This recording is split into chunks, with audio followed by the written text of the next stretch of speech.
I woke up on that beach with $42 billion and no memory of who I was. ACT1, the man who had everything. I woke up on that beach with $42 billion and no memory of who I was. The sand was coarse under my fingernails. Salt crusted my lips. The sun was so bright it felt like my skull was splitting open. I tried to sit up and the world tilted sideways. There was a man standing over me, dark skin weathered by decades of sun, hands calloused from pulling nets. He was speaking, but the words meant nothing, not Spanish, not English, just sounds. He offered me water from a plastic bottle, the kind you buy at gas stations for $1. I drank it like it was the finest champagne I'd ever tasted. Though at that moment, I didn't know what champagne was. I didn't know what anything was. "Kamoti Lamas?" he asked. I stared at him. The question seemed important, but I had no answer. What was my name? I looked down at myself. Expensive watch, I could tell it was expensive somehow, even if I couldn't remember why. Designer shirt torn and stained with blood and seawater. Leather shoes that cost. How much? The number floated just out of reach in my fractured mind. "No say," I finally said. Somehow I knew those words. "I don't know." The fisherman, I would later learn his name was Miguel, nodded like this made perfect sense. Like finding a half-drowned man in a $10,000 suit on his beach was just another Tuesday. He helped me to my feet, led me to a shack made of corrugated metal and driftwood. Inside, it smelled like salt and smoke and something cooking that made my stomach roar with sudden hunger. "Mi casa," he said simply. His wife, Rosa, clucked over me like a worried hen. She peeled off my ruined shirt, bandaged cuts I didn't remember getting, and gave me clothes that smelled like sun-dried cotton and simple soap. They fed me fish, fresh, grilled over an open fire, seasoned with nothing but lime and salt. It was the best thing I'd ever eaten. Though I had no idea why that thought came with a flash of other meals. Elaborate, expensive, utterly joyless. The first thing I remembered was firing 3,000 people. The shame almost killed me. It came back 3 days later, while I was helping Miguel mend his nets. The work was simple, rhythmic, thread through hole, pull tight, repeat. My hands blistered within an hour. Miguel laughed gently and wrapped them in cloth. "First time?" he asked in slow, simple Spanish that I somehow understood now. "I think yes." But then the memory hit like a freight train. A conference room, floor-to-ceiling windows overlooking Manhattan, 20 people around a table, all of them in suits that cost more than Miguel probably made in a year. And me, at the head of the table, wearing a suit that cost more than he made in 5 years. "We need to streamline operations," I heard myself say. My voice was cold, efficient. "The manufacturing division is underperforming. I want restructuring proposals by Friday." Someone, a woman with kind eyes and gray hair, spoke up. "Mr. Vanderbilt, that division employs 3,000 people. Many of them have been with the company for decades. If they were valuable, they'd be profitable." I cut her off. "Friday, that's all." The memory continued. 5 days later, another meeting. A single sheet of paper slid across polished mahogany. "Sign here, Mr. Vanderbilt. The severance packages are minimal but legal advised." I signed without reading. 3,000 families, gone. Christmas was 2 weeks away. I dropped the fishing net, stumbled to the edge of Miguel's dock, and vomited into the crystal blue water. "Estás bien?" Miguel's hand on my shoulder, warm and concerned. No, I wasn't okay. Because I just remembered my name. Alexander Vanderbilt. And with that name came the crushing weight of everything I'd done. My butler found me fishing for my dinner. He didn't recognize the man I'd become. They found me a week later. I was waist-deep in the ocean, using a spear Miguel had taught me to make from bamboo and fishing line. I'd actually caught something, a small grouper that would feed me and Miguel's family that night. The helicopter roared overhead before I heard it. It landed on the beach, sand exploding in all directions. Men in suits emerged, incongruous and absurd on this simple island shore. And then him, Jeffrey, my butler for 15 years, still perfectly pressed despite the tropical heat. "Mr. Vanderbilt," he called, voice cracking with something that might have been relief. "Sir, thank God, we've been searching for 3 weeks." I stood there barefoot in the surf, holding my crude spear and my humble fish, and watched him approach. He stopped 10 feet away, stared. "Sir," uncertain now, "are you?" "Jeffrey," my voice was hoarse. I'd barely spoken English in days. "How did you find me?" "Your watch, sir. The GPS beacon activated when it made contact with water, but there was a storm interference. It took time to triangulate your location." He gestured at the helicopter. "We must get you home immediately. There are hospitals, doctors who specialize in." "I don't want to go." Silent, the ocean lapped at my legs. "Sir, I don't understand." "I've been happy here, Jeffrey, for the first time in, I can't remember how long." "Sir, you can't remember anything. That's the head trauma talking. Mrs. Vanderbilt has been beside herself. The board is in chaos. The company." "The company," I laughed, bitter and sharp. "Of course, how are the stock prices?" "Up, actually. The uncertainty created a sympathy bounce, and your appointed successor has been making some bold moves." "People work there, Jeffrey. Not stock prices, not numbers on a spreadsheet, people." He blinked. "Sir, are you feeling quite well?" That's when I realized he didn't recognize me. Not really. Not the man I'd become. He was looking for Alexander Vanderbilt, billionaire CEO, master of the universe. And all he found was a middle-aged man with sun-browned skin and calloused hands, holding a fish and fighting back tears. "The doctors said my memory would return. I prayed it wouldn't. But it did. Slowly at first, then in an avalanche. They took me to a private hospital in Miami, top neurologists, brain scans, psychological evaluations.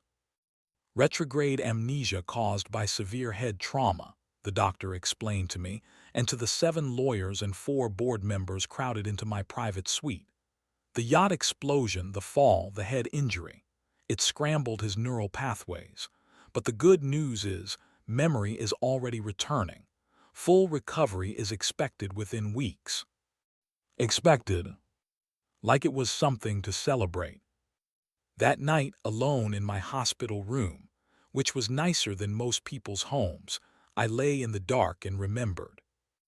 I remembered my first company, started in my college dorm, code and ambition and the absolute certainty that I was destined for greatness. I remembered the first million, how easy it seemed, how obvious the next 10 million would be.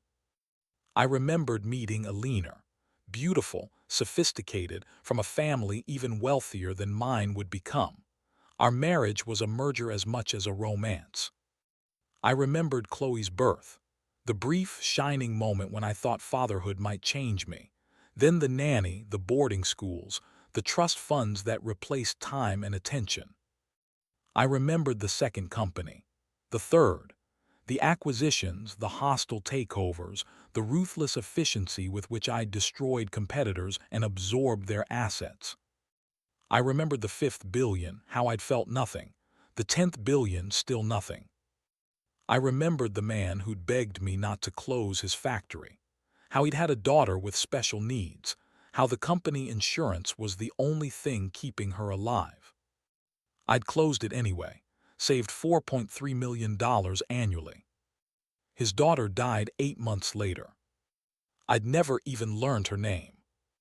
Memory after memory flooding back, each one a weight on my chest, each one making it harder to breathe. Around 3 a.m. I called for the nurse, asked for something to help me sleep. What I really wanted was something to make me forget again. But that mercy, I was learning, was not to be granted twice. ACT2, The Discovery. When I saw my name on Forbes, I vomited in the hospital bathroom. The magazine was sitting on the table in my hospital suite when I woke up. Someone, probably Jeffrey, trying to be helpful, had marked the page. The Forbes 400, America's Richest People. 7. Alexander Vanderbilt. Net worth, $42.3 billion. Source, technology, manufacturing, real estate. There was a photo, me from 6 months ago at some gala, tuxedo that cost $15,000, cufflinks worth more than Miguel's entire house, a smile that didn't reach my eyes. The article detailed my empire. 15 companies across 4 continents, 47,000 employees, interests in everything from social media platforms to lithium mines to luxury real estate. It used words like visionary and ruthless and genius. It mentioned my legendary management style, my no-nonsense approach to underperformance. It quoted me, "Sentiment is the enemy of profit. In business, there is only what works and what doesn't. I eliminate what doesn't work." I made it to the bathroom just in time. Afterward, kneeling on the marble floor of that obscenely luxurious hospital bathroom, I caught sight of myself in the mirror. The man looking back was Alexander Vanderbilt. Clean-shaven now, hair styled, wearing designer pajamas that had been delivered from one of my homes. But behind his eyes was someone else. Someone who'd spent 2 weeks learning to appreciate the taste of fresh-caught fish and the satisfaction of mended nets. Someone who'd felt genuine joy sharing a meal with people who had nothing but gave everything. Someone who'd been happy. "Mr. Vanderbilt," Jeffrey's voice through the door. "Sir, are you well? You have visitors." Visitors? Of course. Because Alexander Vanderbilt didn't get to kneel on bathroom floors, having existential crises. He had responsibilities. Empires don't run themselves. I stood, washed my face, put on the mask I was beginning to realize I'd worn for decades, and opened the door. My wife's first words, "Thank God you're alive. The merger needs your signature." Alina swept into the room like a force of nature. Designer suit, perfect makeup, diamond earrings I'd given her for our 20th anniversary. Each earring cost more than Miguel made in a decade. She embraced me, briefly, the kind of hug you give a business associate. "Alexander, thank God, you have no idea what chaos," she pulled back, studying my face. "You've gotten so tan." I was on an island. "Yes, well, we'll get you to the dermatologist immediately. Sun damage at your age." She waved it away, already moving to the next topic. "The Tecton merger. It's critical. The window closes in 72 hours. Your signature is required on 47 documents. I've had legal prepare everything, but they insist on your personal." "Alina." She stopped, blinked. "Yes." "How have you been?" A pause. Confusion flickered across her perfectly composed face. "How have I? I've been managing, Alexander. Obviously. Someone had to keep things running while you were missing. The board was in shambles, the media was circling like vultures, and Chloe was being absolutely impossible about the whole thing."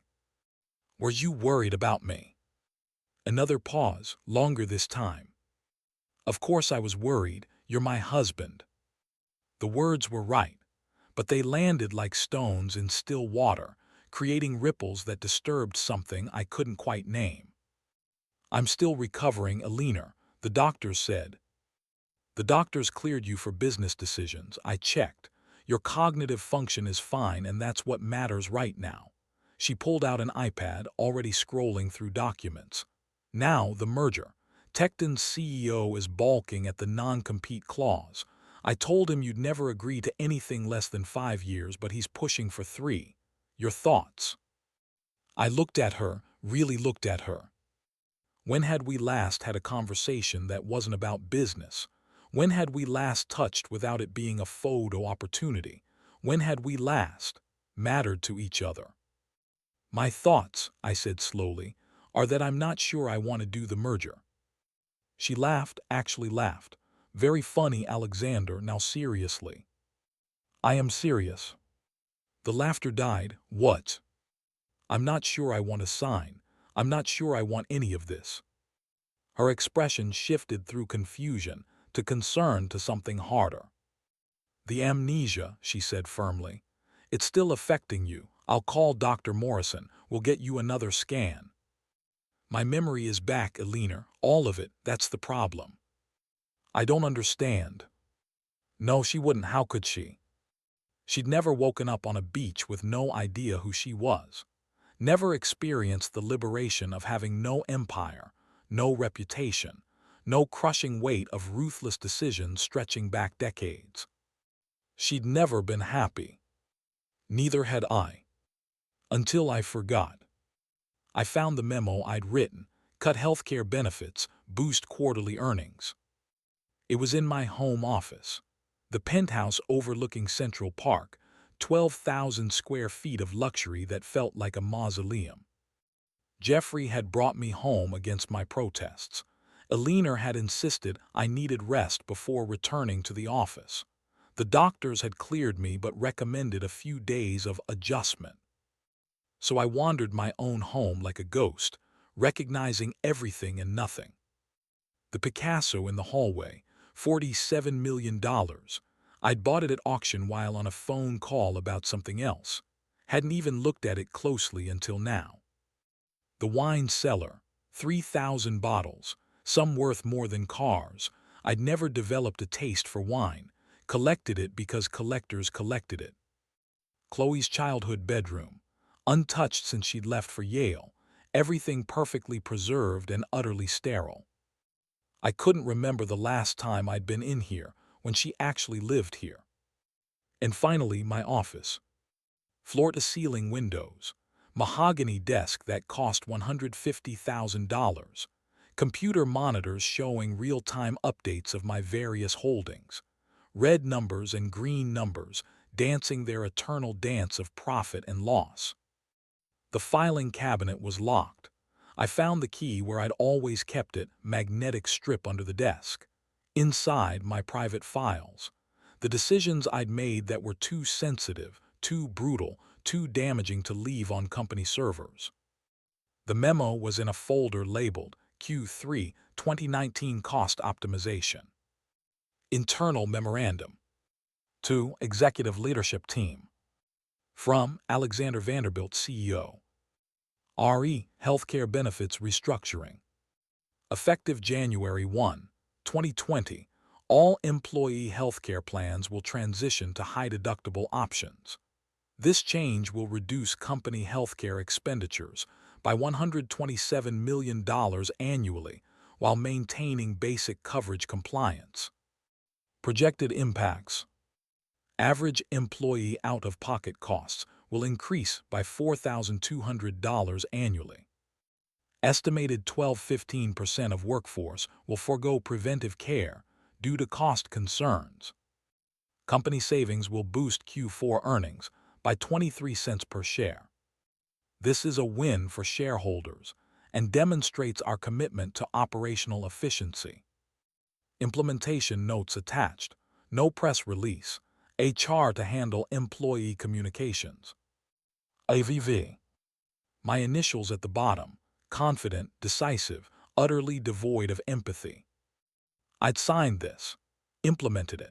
47,000 employees across my companies, many earning $40,000, per year, suddenly facing thousands in additional healthcare costs.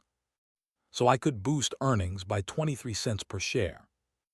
I remembered now, the quarter after implementation, we'd beaten analyst expectations. Stock price jumped 7%. I'd gotten a bonus, $8.3 million. How many of my employees had skipped doctor visits that year?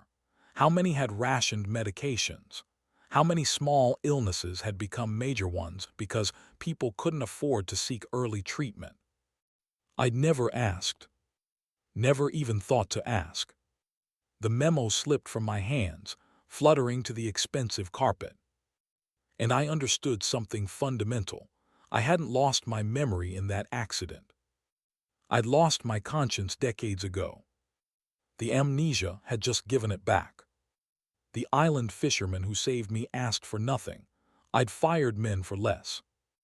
Miguel had given me his email address before I left, written carefully on a scrap of paper, letters awkwardly formed. Rosa had helped him spell it. I'd tucked it in my wallet, though at the time I wasn't sure why. Now, sitting in my office surrounded by the evidence of my systematic cruelty, I understood. I pulled out my phone, composed an email. To Miguel Santos, 1967 at gmail.com. Subject: Thank you. Miguel, I don't know if this email will reach you, or if you'll remember the man you pulled from the ocean. I am back in my old life now, and my memory has returned. I wish it hadn't. You saved my life. You fed me, sheltered me, taught me to fish and mend nets and find joy in simple things. You asked for nothing in return. You treated me with more dignity and kindness than I have shown to thousands of people in my business career. I want to repay you. I want to send money, build you a better house, buy you a newer boat. But I suspect you would refuse. That's the kind of man you are. So instead, I will try to become the kind of man who deserves to have been saved by you. I don't know if I can, but I have to try. Thank you, my friend. Alex. I hit send before I could second guess it. Then I opened my files, all of them. Every decision, every cost-cutting measure, every efficiency that had really meant human suffering. 2018, closed 11 factories, moved production to countries with cheaper labor and fewer safety regulations, 4,700 people unemployed, 4 deaths in the new facilities within 2 years from preventable accidents. 2017, fought unionization efforts across 6 facilities, hired consultants to intimidate organizers. 1 woman was hospitalized. I'd sent flowers, never faced consequences. 2016, sued a former employee for violating an NDA after she spoke out about sexual harassment by a senior executive. Buried her in legal fees until she had to give up. The executive still worked for me. He'd just gotten promoted. 2015, lobbied successfully against environmental regulations that would have cost my manufacturing division $40 million annually to comply with. The regulations were designed to prevent groundwater contamination. 3 years later, a community near one of my factories had cancer rates 300% above national average. My lawyers settled quietly. NDA required. On and on, year after year, decision after decision. Each one defensible in isolation. Each one justified by fiduciary duty, shareholder value, competitive necessity. Each one a small act of calculated cruelty. And I'd performed them as easily as breathing. Miguel had pulled me from the ocean and asked for nothing. I'd created an empire by taking everything and giving nothing back. The contrast was so stark it was almost funny. Almost. ACT3, the conflict. My board demanded I return. They'd found someone more suitable to replace me. The emergency board meeting was scheduled for Monday morning. I'd been back for 2 weeks. In that time, I'd avoided the office, claimed ongoing medical concerns, dodged calls from board members and executives and investors, all demanding to know when Alexander Vanderbilt would return to normal operations. The answer which I couldn't give them, never. But Monday, I had no choice. The board had called a formal meeting to discuss leadership transition planning. Translation: they decided I was impaired. They were moving forward without me. The boardroom hadn't changed. Same table, same chairs, same view of Manhattan stretching out below like a kingdom I'd conquered. 16 board members, all of them wealthy, powerful, connected. Half of them owed their positions to me. The other half had been trying to push me out for years. James Henderson, the chairman, technically my superior, practically my puppet, called the meeting to order. "Alexander, welcome back. We're relieved to see you recovering." The words were warm. His eyes were calculating. "However, given the circumstances, we need to discuss the company's path forward." Path forward, I kept my voice neutral, meaning that in your absence we've had to make difficult decisions, appointing an interim CEO, restructuring executive responsibilities, and, he glanced at the others, we've been impressed with how things have run. Ah, there it was. You want to make the interim permanent. We want to ensure continuity. Your accident, the memory loss, the ongoing recovery. James spread his hands. No one questions your contributions, Alexander. You built this company, but perhaps it's time to consider stepping back. Chairman Emeritus, perhaps, maintaining your board seat, your equity position, but allowing fresher leadership too. Who? I'm sorry. Who's the interim CEO you want to make permanent? Silence. Then the door opened, and in walked Marcus Chen, 42 years old, Stanford MBA, brilliant, ruthless, ambitious. I'd hired him 8 years ago precisely because he reminded me of my younger self. I'd mentored him, taught him everything I knew: how to maximize profit, minimize sentiment, treat business as war and empathy as weakness. He'd been an excellent student. Alex, Marcus nodded. Not Mr. Vanderbilt anymore. We were peers now. Good to see you looking healthy.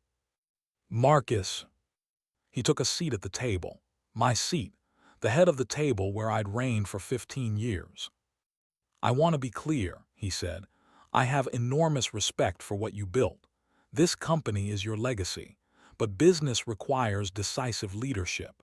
In your absence, I've implemented several strategic initiatives that have already shown significant returns, such as accelerated the overseas labor transition you'd been planning, closed 6 more domestic facilities, cut 4,000 positions, quarterly earnings are up 18%, 4,000 more people, 4,000 more families, gone because it boosted earnings.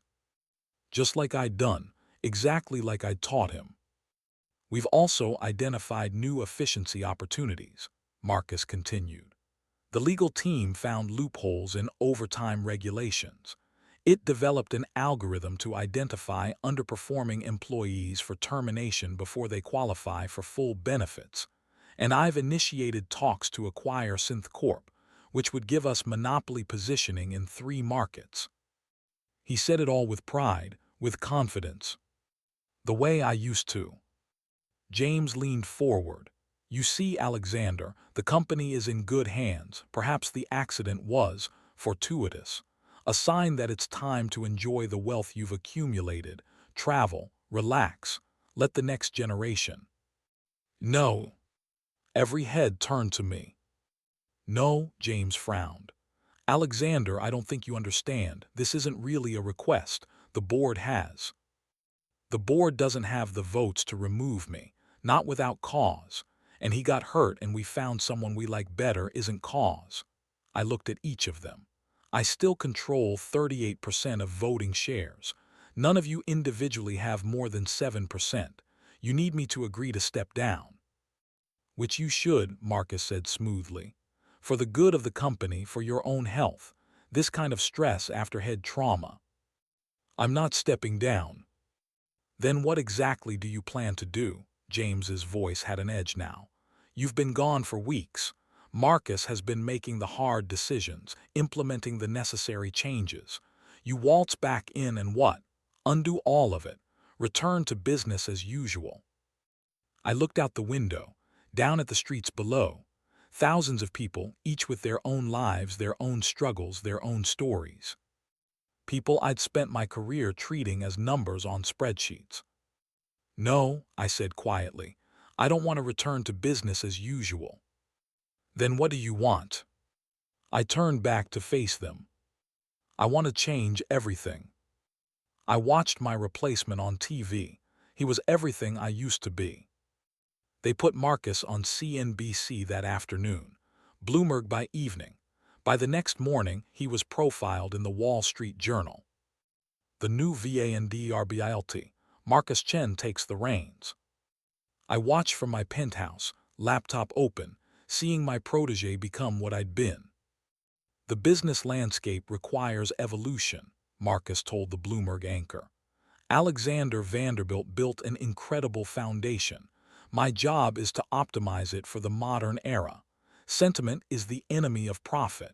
Our fiduciary duty is to shareholders, period. He was using my words, my phrases, my entire philosophy. The anchor asked about the layoffs. Necessary restructuring, Marcus said without hesitation. Those positions were redundant in our new operational model. We provided legally required severance. Beyond that, the market will absorb them. That's how capitalism works. Redundant, the market will absorb them. 4,000 people, reduced to abstract concepts. Just like I'd done. I kept watching. There are rumors, another interviewer said, that Mr. Vanderbilt's accident changed him, that he's been resistant to your initiatives. Can you comment? Marcus smiled, sympathetic, concerned. Alex went through a serious trauma. Head injuries can affect personality, judgment. I have nothing but compassion for what he's experiencing. But the company can't wait for his recovery. We have obligations, responsibilities. The board understands that. Translation, he's impaired. I'm the real leader now. And the worst part, he was right. I had changed. The accident, the amnesia, had fundamentally altered how I saw the world. I just couldn't decide if that was damage or healing. My phone buzzed, text from Alina. Watching Marcus on Bloomberg, he's very impressive. Maybe James is right. Maybe it's time to step back. We could travel. You always talked about seeing Southeast Asia. I talked about it once, 20 years ago, then built factories there instead and never visited except for board meetings. Another text, this time from Chloe. Dad, seriously, you're going to let that guy take over your company. The media is already writing your obituary. This is embarrassing. Not, I'm worried about you. Not, how are you feeling? Just, you're embarrassing me. I turned off the TV, closed the laptop. And for the first time since my memory returned, I asked myself a question I'd never asked before. What if I just walked away? What if I let Marcus have it all? The company, the reputation, the crushing weight of being Alexander Vanderbilt.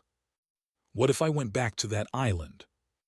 The thought was seductive, terrifying, liberating. But there was a problem.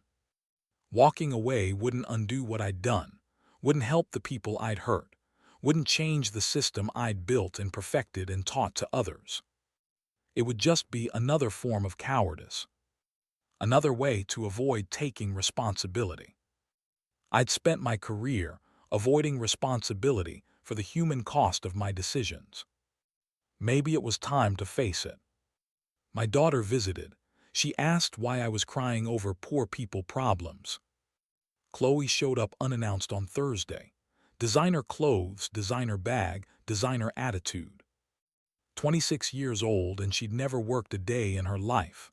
Not because she wasn't capable, but because she'd never needed to. Trust fund, allowance, credit cards connected to accounts that refilled automatically. She'd once spent $40,000 on a weekend in Dubai, and I'd barely noticed. Daddy, she air-kissed near my cheeks. You look terrible. Have you been sleeping? Not much. Well, obviously. This whole thing with Marcus is ridiculous. You need to crush him, show the board they made a mistake, reassert your authority. She said it like it was simple, like corporate warfare was the obvious solution. I'm not sure I want to. She stopped, stared. What? I'm thinking about stepping down, voluntarily. Are you insane? She actually shouted it. Do you know what people are saying? That you're mentally incompetent, that the accident brain damaged you, that you're too weak to run your own company, and you want to just give up. It's not giving up, it's pathetic. She was packing now, heels clicking on marble. I'm your daughter. Do you know how humiliating this is? My friend's parents are all asking if you're okay, asking if I'm worried, looking at me with pity. Chloe. No, listen to me. You are Alexander Vanderbilt. You built an empire. You're number 7 on the Forbes list. People respect you, fear you. And now you're just going to throw that away because you got a little bump on the head. People died because of decisions I made. She waved that away. People always die. That's not your fault. It is, though, directly. Factories I closed, benefits I cut, safety regulations I fought. There's blood on these hands, Chloe. Oh my God, she stopped packing, looked at me like I was a stranger. You're serious? You're actually having some kind of, what, moral crisis, now, after 30 years? Yes, because of poor people. The way she said it, poor people, like they were a different species. And I realized, I taught her that, not explicitly, but through every action, every decision, every dinner-time conversation about business being war and empathy being weakness. I'd raised her to be me. They're not just poor people, Chloe. They're people, human beings whose lives matter just as much as ours. She laughed, actually laughed. Dad, seriously, you sound like a socialist. Next you'll be talking about wealth redistribution and universal health care. Maybe those aren't terrible ideas. Okay, she grabbed her bag. I can't do this. I thought you were recovering, but clearly you're still damaged. I'm going to talk to a leaner. We'll get you better doctors. Maybe that place in Switzerland. I don't need doctors, Chloe. I need to be a better person. She paused at the door, turned back. And for just a moment, I saw something in her face, something young and uncertain and scared. What if being a better person means giving up everything that makes you? You, she asked quietly. Then maybe I was never worth being in the first place. She left without another word. And I sat in my empty penthouse and cried. Not for myself, but for the daughter I'd raised to value wealth over humanity. And for all the people who'd suffered so we could have everything. The private investigator showed me photos of the man I used to be.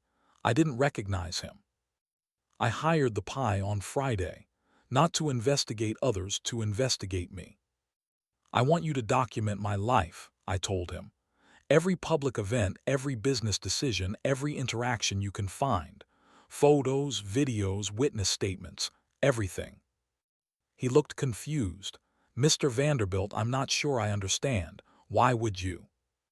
Because my memory came back, but I don't trust it. Memory is subjective. It lies. I want the objective truth of who I was. Sir, with respect, that could be uncomfortable. That's the point. He delivered the first batch 2 weeks later. 3 thick binders and a USB drive with video files. I started with the photos. 2019, a charity gala.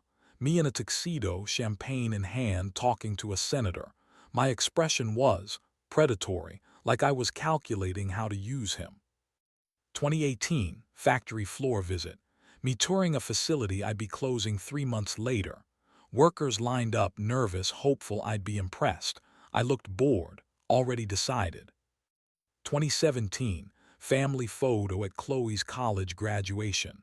Eleanor and I on either side of her, all of us smiling, none of us touching, not even our shoulders, 3 people in a photo, completely isolated from each other. 2016, board meeting. Me at the head of the table. Everyone else leaning back slightly, body language defensive. I was leaning forward, aggressive, dominating the space. You could see the tension in everyone's shoulders. On and on, year after year. The man in these photos was confident, powerful, successful, and utterly, completely empty. You could see it if you looked closely, in the eyes, in the forced smile that never changed, in the way I held myself separate from everyone, even in group shots. Then the videos. A speech at a business conference. The purpose of a corporation is profit. Everything else, employee welfare, environmental concerns, community impact, these are secondary considerations at best, obstacles at worst. Applause, standing ovation. An interview on 60 Minutes. Do you ever regret difficult decisions? The interviewer asked. Regret is for people who make emotional choices, I'd replied. I make rational ones. Even when people lose their jobs. Especially then, a CEO who lets sentiment cloud judgment isn't doing his job. More clips, TV appearances, shareholder meetings, keynote speeches. All variations on the same theme. Success required ruthlessness. Empathy was weakness. Winners took what they wanted. I'd been so certain, so absolutely convinced I was right. And the man on those screens, I didn't recognize him. Not because my memory was faulty, but because I couldn't understand how I'd ever been him. How I'd lived in that skin, spoken those words, believed those things.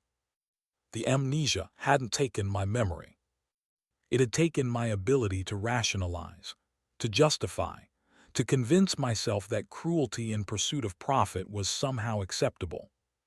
Without those rationalizations, I was left with just the truth. I'd been a monster.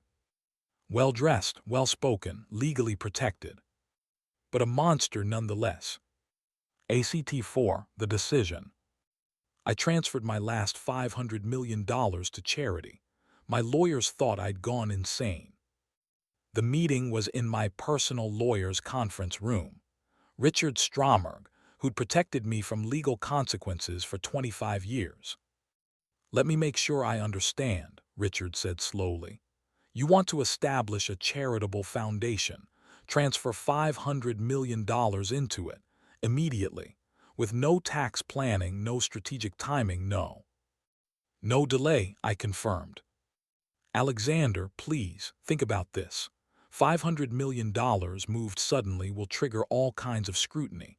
The IRS will. Let them scrutinize, it's my money. Technically, it's tied up in various holdings.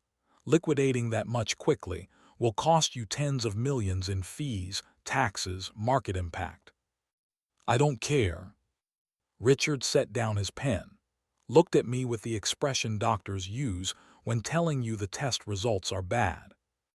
Alina called me, he said quietly. She's worried. Chloe is worried. The board is worried. They think the accident affected you more severely than the doctors realized. My brain is fine, Richard. Then help me understand. You've spent your career building wealth. Now you want to give away a significant portion of it. Why? How could I explain? That I'd pulled a family's financial records at random from my layoff files. Single mother, 3 kids, worked in one of my factories for 12 years, made $47,000 annually. I'd eliminated her position to save $52,000 in total costs. She'd lost her house 6 months later. One of her kids had to drop out of college. She'd written me a letter, begging for her job back, any job. I'd never seen the letter. It was filtered out by my assistant, filed away, forgotten.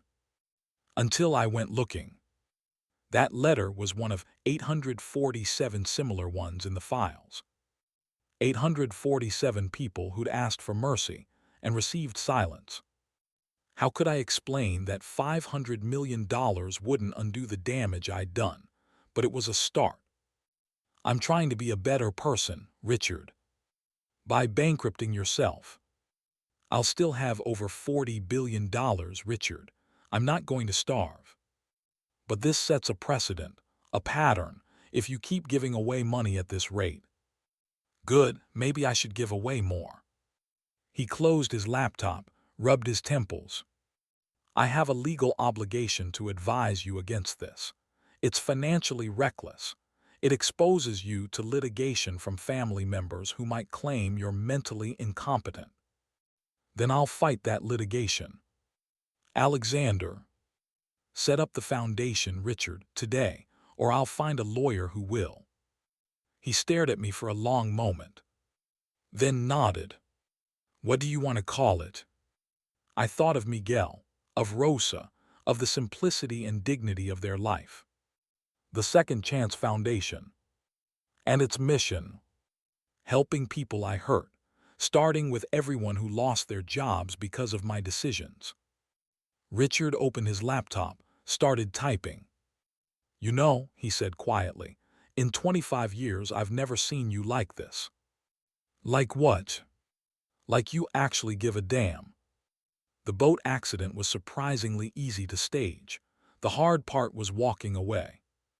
I planned it for 3 weeks. The yacht, because of course I owned a yacht, a 180-foot monument to excess, was docked in the Bahamas. I told Alina I needed time alone to process everything. She'd been relieved to see me go. Sunday morning, I took the yacht out myself, gave the crew the day off, set the autopilot for open water. Then I went below deck and started the fire. Small at first, contained, engine room, the kind of electrical fire that happens on boats sometimes. I gave it 20 minutes to spread, put on a life vest, grabbed the emergency raft. The explosion, triggered by fuel lines I'd deliberately damaged, was more dramatic than I'd planned. The fireball was probably visible from shore. I was a quarter-mile away by then in the raft, watching my yacht burn. Watching Alexander Vanderbilt's life literally go up in flames. The Coast Guard found the wreckage 3 hours later, found evidence of the owner aboard my watch, the one with GPS that had led them to the island before, damaged by fire and water but identifiable. They never found a body. They assumed I'd been trapped below deck when the explosion happened, incinerated. They were half right. Alexander Vanderbilt had been trapped, just not below deck. I stayed in the raft until dark, then used the small motor to reach a different island, this one even more remote than Miguel's. A place where billionaires didn't vacation. Where a man with cash and a fake passport, surprisingly easy to obtain when you know the right people, could disappear. The hard part wasn't staging the accident. The hard part was knowing I'd never see Chloe again, never try to repair what I'd broken with her. The hard part was understanding that Alina would be fine, that she'd mourn appropriately, inherit appropriately, and move on with barely a ripple in her perfectly organized life. The hard part was accepting that I was erasing myself, and that the world would be better for it. I stayed on that island for one night, watching the sky, thinking about Miguel and Rosa, about the brief weeks when I'd been nobody and somehow been more myself than ever. Then I took a boat, a small fishing boat I'd purchased from a local, and headed west. Toward a new life. Or maybe an old one. The one I should have lived all along. I left a note. Alexander Vanderbilt died at sea. Let him rest. I mailed the letter from Grand Cayman 3 days after the accident. Sent it to Richard, my lawyer, the only person I trusted to understand. Richard, by the time you read this, you'll have heard about the yacht, about my death. I need you to know the truth, but I also need you to keep it secret. I'm alive. The accident was staged. Alexander Vanderbilt is dead, but the man who wore that name is alive and choosing to stay that way. Don't look for me. Don't try to contact me. If you truly care about me, and I believe you do, despite everything, let me go. The Second Chance Foundation is funded. Manage it well. Use it to help everyone I hurt. That's my real legacy. Everything else, the company, the empire, the reputation, it's all Marcus's now. Or whoever's. I don't care. I spent 58 years building a fortune and neglecting my humanity. I want to spend whatever time I have left rebuilding my soul. Tell Alina I'm sorry. Tell Chloe. Tell her I hope she becomes a better person than I was. As for the world, let them remember Alexander Vanderbilt however they want. Visionary, ruthless, genius, monster, it doesn't matter. The man I'm becoming doesn't need the world's opinion. He just needs to do better.